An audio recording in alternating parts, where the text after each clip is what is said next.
Bienvenidos, queridos amigos, una vez más a tu programa favorito. En este día vamos a hablar de Santa Isabel de Hungría, patrona de la caridad. Vivió entre la nobleza y la pobreza con un solo propósito: hacer visible el amor de Dios en la tierra. Hoy conocerás la historia de una mujer que amó sin miedo, que transformó el dolor en servicio y que, guiada por el Espíritu Santo, convirtió su vida en un reflejo vivo del Evangelio. Su ejemplo sigue resonando hoy, recordándonos que la verdadera santidad consiste en amar hasta el extremo, incluso cuando el amor duele.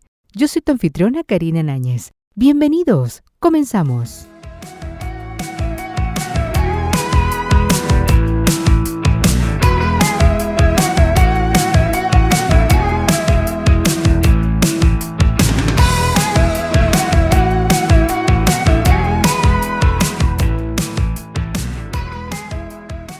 Santa Isabel de Hungría, viuda, año 1231. Isabel es una palabra de origen hebreo que significa consagrada a Dios. Su padre era rey de Hungría y hermano de Santa Eduviges. Nacida en 1207, vivió en la tierra solamente 24 años y fue canonizada o declarada santa apenas 4 años después de su muerte. La Iglesia Católica ha visto en ella un modelo admirable de donación completa de sus bienes y de su vida entera en favor de los pobres y de los enfermos. A los 15 años ya la habían casado sus padres con el príncipe Luis, que tenía 20 años, y en su matrimonio tuvieron 3 hijos. Se amaron tan intensamente que ella exclamaba: «Dios mío, si a mi esposo lo amo tantísimo, ¿cuánto más te debería amar a ti?».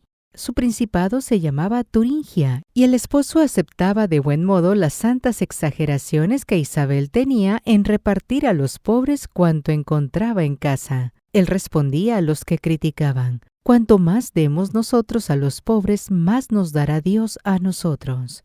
Cuando ella solo tenía 20 años y su hijito menor estaba recién nacido, el esposo murió al viajar como cruzado a defender la Tierra Santa. Casi se desespera al oír la noticia, pero luego aceptó la voluntad de Dios. Renunció a propuestas que le hacían para nuevos matrimonios y decidió que el resto de su vida sería para vivir totalmente pobre y dedicarse a los más pobres. El sucesor de su marido la desterró del castillo y tuvo que huir con sus 3 hijitos, desprovista de toda ayuda material. Ella, que cada día daba de comer a 900 pobres en el castillo, ahora no tenía quien le diera para un desayuno, pero confiaba totalmente en Dios, que no abandona jamás a ninguno de sus hijos. Y entonces sucedió que algunos familiares la recibieron en su casa, y más tarde el rey de Hungría obtuvo que le devolvieran los bienes que le pertenecían como viuda, y con ellos construyó un gran hospital para pobres y ayudó a muchas familias necesitadas. Un Viernes Santo, después de la ceremonia, cuando ya habían quitado los manteles a los altares, se arrodilló ante un altar y delante de varias religiosas hizo voto de renuncia a todos sus bienes y de vivir totalmente pobre, como San Francisco de Asís hasta el final de su vida, y de dedicarse por completo a ayudar a los más pobres. Cambió sus vestidos de princesa por un simple hábito de hermana franciscana, de tela burda y ordinaria.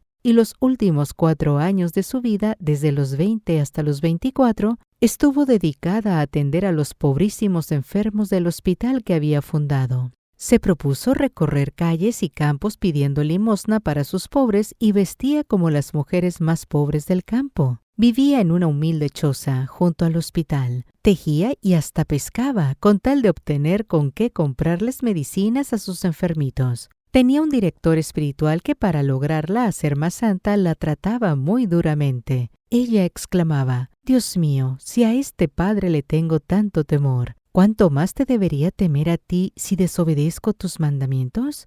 Cuando era princesa, un día fue al templo vestida con los más exquisitos lujos, pero al ver una imagen de Cristo crucificado pensó: «Jesús en la cruz despojado de todo y coronado de espinas, ¿y yo con corona de oro y vestidos lujosos?». Y nunca más volvió a ir con lujos al templo de Dios. Una vez encontró un leproso abandonado en el camino, y no teniendo otro sitio en donde colocarlo por el momento, lo acostó en la cama de su marido, que estaba ausente. Llegó éste inesperadamente y le contaron el caso. Se fue furioso a regañarla, pero al llegar a la habitación vio en su cama no el leproso, sino un hermoso crucifijo, chorreante de sangre. Entonces recordó que Jesús paga como hecho a Él mismo cualquier acto de caridad que tenemos para con los pobres. La gente la llamaba la mamacita buena. Uno de los sacerdotes de ese tiempo escribió: «Afirmo delante de Dios que raramente he visto una mujer de una actividad tan intensa, unida a una vida de oración y de contemplación tan elevada». Algunos religiosos franciscanos que la dirigían en su vida de total pobreza afirman que varias veces cuando ella regresaba de sus horas de oración,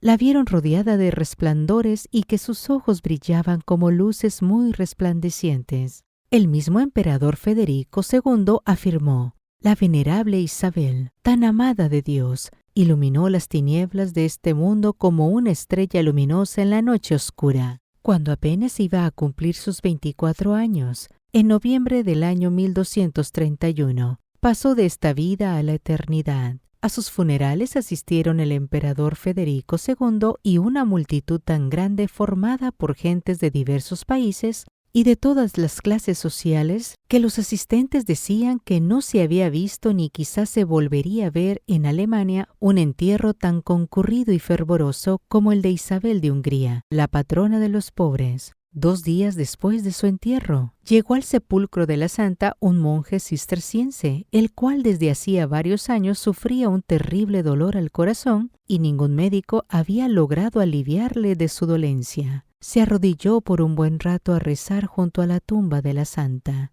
y de un momento a otro quedó completamente curado de su dolor y de su enfermedad. El mismo día de la muerte de la santa, a un hermano lego se le destrozó un brazo en un accidente y estaba en cama sufriendo terribles dolores. De pronto vio aparecer a Isabel en su habitación, vestida con trajes hermosísimos. Él dijo: «Señora, usted que siempre ha vestido trajes tan pobres, ¿por qué está ahora tan hermosamente vestida?». Y ella sonriente le dijo: «Es que voy para la gloria, acabo de morir para la tierra. Estire su brazo que ya ha quedado curado». El paciente estiró el brazo que tenía totalmente destrozado, y la curación fue completa e instantánea. Estos milagros y muchos más movieron al sumo pontífice a declararla santa, cuando apenas habían pasado 4 años de su muerte. Santa Isabel de Hungría es patrona de la Arquidiócesis de Bogotá. Santa Isabel de Hungría comprendió una verdad que el mundo olvida: la caridad es el rostro visible de Dios. Su vida no fue fácil, fue juzgada por los suyos, incomprendida por quienes no podían entender que una princesa se arrodillara ante un mendigo. Pero ella no se defendió con palabras, se defendió con obras. Donde el mundo veía suciedad, ella veía a Cristo. Donde otros sentían desprecio, ella sentía ternura. Isabel nos enseña que el amor auténtico siempre cuesta algo. Cuesta tiempo, orgullo, comodidad, seguridad. Pero cada vez que amamos, algo del cielo se acerca a la tierra. Su fe ardiente nació de un corazón que supo vaciarse de sí misma para llenarse de Dios. Por eso, su historia sigue viva, porque el amor verdadero nunca muere, solo se multiplica. Cuando sirvas, hazlo en silencio. Cuando des, hazlo con alegría. Y cuando el mundo no entienda tu entrega, recuerda a Santa Isabel, la reina que cambió su corona por una lámpara encendida para alumbrar la noche de los pobres. El Espíritu Santo no busca títulos ni coronas, busca corazones que amen como Cristo. Gracias por haberme acompañado el día de hoy. Ojalá te haya gustado esta historia de Santa Isabel. Nos vemos muy pronto. Yo soy tu anfitriona, Karina Náñez. Hasta la próxima.